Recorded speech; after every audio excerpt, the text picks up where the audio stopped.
Trésor en week-end et aujourd'hui on vous emmène à la découverte de Ault dans la Somme. C'est un village de pêcheurs pittoresque perché sur des falaises de craie qui surplombent les eaux nacrées de la Manche. Très prisé de la noblesse parisienne au 19e siècle, il a su retrouver, vous allez voir, sa splendeur d'antan. Le Trésor en week-end, c'est avec Claire Colnet et Flavie Motilla. À première vue, ce village a tout des destinations les plus prisées de Normandie. Les immenses falaises de craie, les plages interminables et les façades de maisons colorées. Magnifique.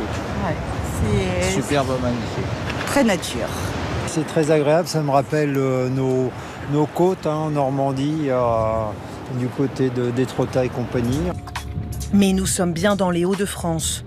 Cette semaine, le Trésor en week-end vous emmène à Ault, sur la côte picarde. Le village n'est qu'à quelques kilomètres de la célèbre baie de Somme, mais reste à l'abri du tourisme de masse. Ault est avant tout un village de pêcheurs, comme Sylvain Labbé, qui a grandi sur ces rochers. Depuis que je suis petit, j'ai toujours connu de la pêche. Après, dans le siècle dernier, début du siècle, c'était beaucoup les marins-pêcheurs, en fait, qui pêchaient du bord avec des cordeaux. Depuis, les techniques ont radicalement changé. Pour atteindre les poissons à près de 100 mètres de la plage, il utilise cette longue canne à pêche de 4,50 m. Le lancer est un peu sportif. Ça y est, retouchette. Allez. Mais la technique est efficace. On va tenter. Il doit être dessus. Là, voilà la limande. Pour le pêcheur, une limande pour le déjeuner. Et une vue imprenable sur les côtes de la Manche. Le paradis, moi, c'est le paradis. Vraiment ? Ouais, vraiment.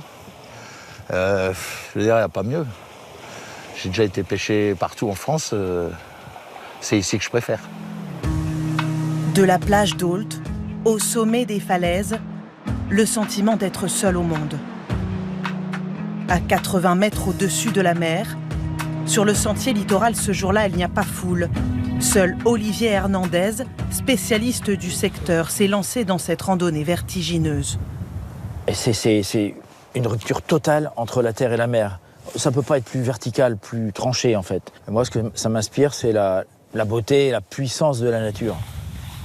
Une nature qui a attiré ici de nombreux touristes à partir de la fin du 19e siècle. Des Parisiens fortunés surtout, qui venaient prendre ici des bains de mer et ont laissé derrière eux ces villas extravagantes. Les gens arrivaient en train de Paris jusqu'à eux, à une dizaine de kilomètres d'ici, et ensuite ils venaient en calèche jusque-là.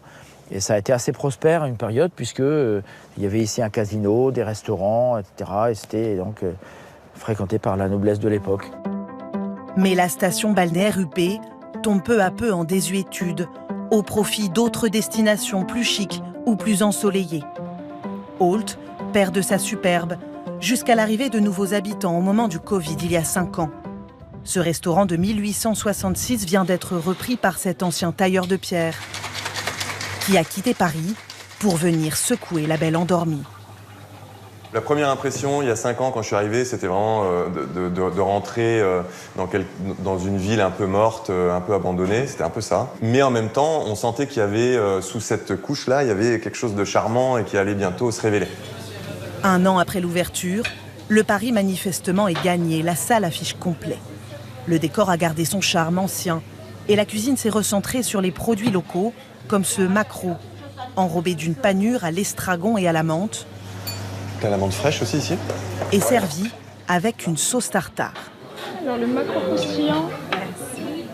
Ah, délicieux. C'est local, c'est frais, c'est abordable. On se fait d'autant plus plaisir. Pour faire revivre le village, d'autres ont préféré s'installer face à la mer, au bord de la falaise.